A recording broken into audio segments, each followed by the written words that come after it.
Now, let's walk through 3 questions carefully and clearly in the simple language. First, why are we just switching t with x to solve the problem? Great question. When you see a function like this, f of x equals the integral from 0 to x of f of t with respect to t. You are defining a new function f based on the area under the curve f of t from 0 to x. Now here is the key. The letter t is also called a dummy variable.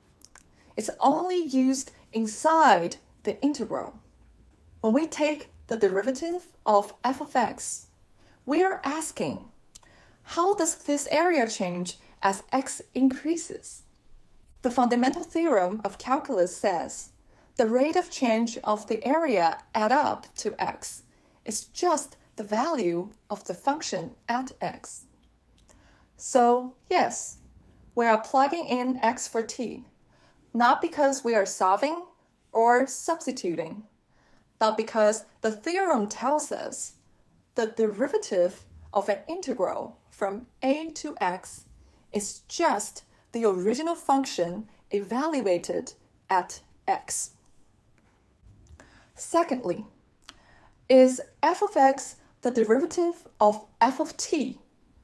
Why does switching variables make any sense? No, f of x is not the derivative of f of t. Let's break it down. F of t is just a function. F of x is a new function that gives you the area under f of t from some starting point, 2x. So when you hear f is the integral of lowercase f, it's like saying f is the accumulation of the lowercase f. Now, when we take the derivative of f, we are asking, if x changes a tiny bit, how much does the total area change? And the answer is, it changes by however tall function f is at that spot. So switching the letter t with x in the final answer isn't a substitution. It's a result of asking, what is the value of f at the upper bound? Third, doesn't the Fundamental Theorem of Calculus say the upper limit should be a constant? How can we bring in functions like x or x to the power of 4 or sine x? This is a wonderful observation, and this is where people get confused. The original version of the fundamental theorem looks like this. If g of x is the integral from a to x of f of t, then g prime of x equals f of x. So yes, it starts with a constant lower limit and a variable upper limit. But in more advanced calculus, we generalize the theorem by adding the chain rule. So now we can handle the cases like this. The upper limit isn't just x. It can be x to the power of 4 or sine x, etc. Or even both limits change, like from square root of x to 3x plus 1.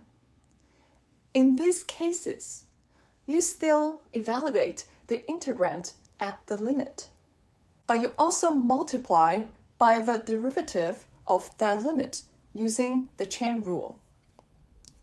So, yes, the classic fundamental theorem of calculus uses constants, but calculus allows you to extend the rule when the bounds are more flexible. So here is the summary. Why switch t with x?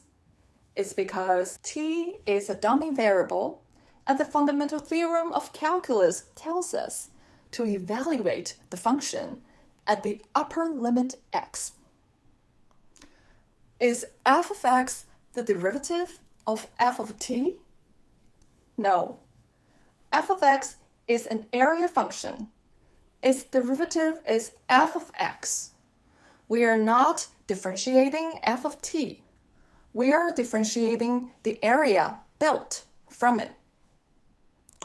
Can the upper limit also be a function? Yes.